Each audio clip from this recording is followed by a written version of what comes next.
Olá, turma! Na aula de hoje, nós vamos falar sobre as bases, né? Semana passada, nós falamos sobre os ácidos e agora nós vamos para a segunda função inorgânica. Muito bem. Só para relembrar, nós vimos na última aula várias substâncias que têm caráter ácido por ter ácidos na composição. Então, o limão, que tem ácido cítrico, o vinagre, que tem ácido acético, e por aí vai. O nosso estômago, que tem ácido clorídrico, diversos produtos de limpeza. Hoje nós vamos focar nas bases. Então a gente vai falar sobre sabão, shampoo, detergente, produtos de limpeza, antiácidos, soda cáustica e quais são os usos, né, das bases nesses produtos. Por que esses produtos têm caráter básico, né? Quais são as bases que fazem parte da composição desses produtos? Então vamos começar partindo da origem da palavra, né? Na verdade, durante muito tempo, a palavra mais utilizada era álcali. Essa palavra tem origem árabe e está relacionada às cinzas vegetais, ou seja, cinza de madeira. E é justamente pelo fato de que era produzido, né, há 600 anos antes de Cristo, uma pasta que produzia espuma e ela era feita fervendo gordura de animais com cinzas vegetais, né, cinzas de madeira. Durante muito tempo foi utilizada a palavra álcali, então é muito comum você ouvir falar que tal substância tem um pH alcalino por conta dessa origem aí. Mas a partir do século XX, a palavra mais utilizada foram bases e você também vai ver a palavra hidróxido, que tem a ver com um detalhe que a gente vai ver daqui a pouquinho. Muito bem. Propriedade das bases. São soluções escorregadias ao tato, são corrosivas e neutralizam ácidos. Essa parte de neutralizar ácidos é muito interessante. Guarda essa informação que ela vai ser muito útil na aula de sais. Bom, a gente vê a definição de ácido de Arrhenius, então vamos ver a definição de base de Arrhenius. Arrhenius diz o seguinte: base é toda substância que em água libera íons hidroxila, OH-. Vamos ver se você está com a memória boa. Os ácidos eram aquelas substâncias que em água liberavam os íons H+, lembra? E a base libera o OH-, ou seja, o ácido libera o cátion, que é o íon positivo, e a base libera o ânion, que é o íon negativo, tá? É sempre OH-, é -1, não é -2 nem -3, podem ser 2 OH-, 3 OH-, mas não pode alterar a carga. Então vamos ver aqui a dissociação do hidróxido de sódio, NaOH, em água. Hidróxido de sódio é a soda cáustica, né? A gente vai falar sobre as aplicações mais para frente.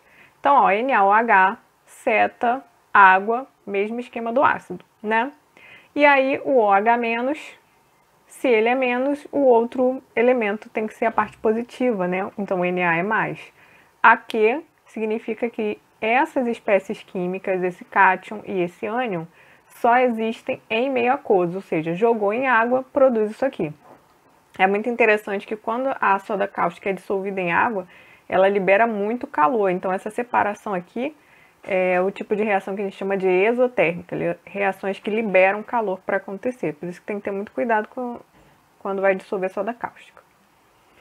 Por dentro da dissociação, vamos entender então como é que funciona isso, né? Olha lá, separa o OH do restante, a carga do OH é sempre -1, se aqui eu só tenho um OH, do outro lado tem que ser +1, porque o total aqui tem que ser 0, igual era com ácido. Então, quando eu vou reescrever do outro lado da seta, o Na é mais, o OH é menos, eu só tenho um OH nessa fórmula, então um aqui na frente, esse um não precisa aparecer necessariamente.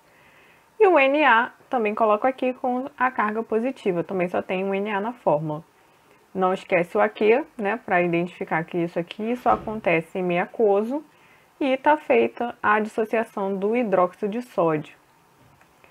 Vamos fazer hidróxido de alumínio. Olha que interessante, o hidróxido de alumínio ele tem um alumínio e 3 OHs. Repara que quando o OH tem mais de um, eu coloco um parênteses. Por quê? Se eu não colocar o parêntese, vai parecer que só o H tem 3 e o O vai ficar com 1, então tem que colocar o parêntese. Mesmo esquema, separo o lado do alumínio do lado do OH. O lado do OH é o lado negativo, né? É o lado que vale menos 1. E o lado do alumínio é o lado positivo e a gente vai usar a mesma estratégia do ácido. Vai pegar esse número e vai jogar lá para cima. Então, olha como é que fica. Al mais 3 e OH menos. Quantos OHs tem na fórmula? 3. Então, esse 3 vem aqui para frente. Lembrando que esse 1 aqui não precisa. Mas eu estou colocando aqui só para ficar a visualização melhor. O que é interessante a gente ver sobre essas duas coisas? Essa dissociação que acontece nas bases também fornece, né, para elas o caráter de conduzir corrente elétrica. Então, assim como os ácidos em água conseguiam conduzir corrente elétrica, as bases também conseguem porque elas produzem esses cátions e ânions. Uma coisa interessante de comentar sobre o hidróxido de sódio é que ele é muito utilizado para produzir sabão, né? Sabão ecológico, que é aquele que você pega o óleo que foi utilizado e faz a reação para produzir o sabão. Existem diversos locais, ONGs que recolhem o óleo que antes seria jogado pelo ralo, né? Ou seria descartado de forma inadequada e produz o sabão. Sabão é um poluente? Também, mas o óleo também né? E a gente tem que tentar adequar, melhorar, talvez substituir um poluente pior por um menos pior. Também podemos classificar as bases pela quantidade de OH-. Então, se ela tem um OH-, ela é uma monobase, como o hidróxido de sódio ou o hidróxido de potássio. Se ela tem 2 OH-, ela é uma dibase, como o hidróxido de magnésio e o hidróxido de cálcio. E se ela tiver 3, ela é uma tribase, como o hidróxido de alumínio. Aqui é um exemplo de um produto de limpeza, né, que tem um caráter básico. Nomenclatura das bases é a coisa mais simples do planeta. O primeiro nome é hidróxido, que é referência ao OH. D, nome do cátion, ou seja, o nome daquele elemento que é o positivo, né? O OH é o negativo. Então, ó, hidróxido de sódio, hidróxido de Mg, magnésio, hidróxido de Al, alumínio, tá? Vou mostrar aqui um caso diferenciado, que é o caso do ferro. O ferro pode produzir 2 tipos de base, o FeOH2 ou o FeOH3.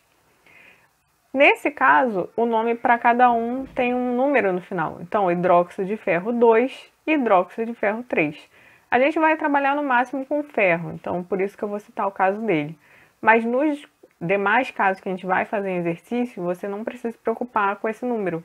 É apenas hidróxido de alguma coisa. Só o ferro que eu quero que você dê uma atenção maior. Vamos ver as aplicações e uso. Primeira coisa, eu escolhi aqui mostrar o caju, porque o caju é uma fruta que produz a cica, quando você mastiga a fruta, que é aquela sensação de que retirou a água da boca, né? A sensação de adstringência. Então, o caju, caqui verde, kiwi verde são frutas que têm um pH mais alcalino, um pH mais básico, ou seja, quando eles estão verdes, existem algumas bases na composição. E por isso que dá essa sensação aí de prender a boca. Mas vamos começar falando então sobre o hidróxido de sódio, né, o NaOH, que é usado para fabricar sabão. É usado em indústrias de papel, celulose, corante. Ele tem uma ampla aplicabilidade. Ele é usado em diversos processos químicos industriais. Então, é uma substância assim que é produzida em grande quantidade, vendida em grande quantidade.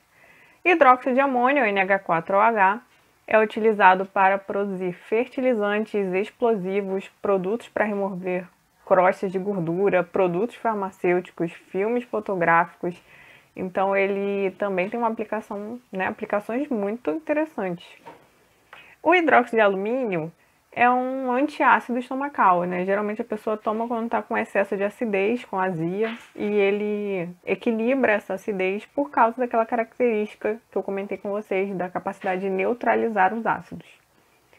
Hidróxido de cálcio é a famosa cal, de pintar a parede, né? Usado tanto na preparação da argamassa, quanto nesse processo de caiação, como se fosse uma selagem da parede.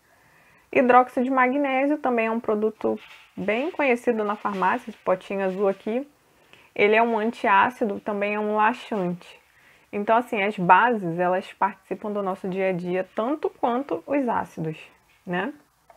Bom, agora é hora de estudar. Se você quiser, reveja o vídeo, pausa, leia com calma. Esse material está disponível para vocês poderem acompanhar também e façam os exercícios. Obrigada!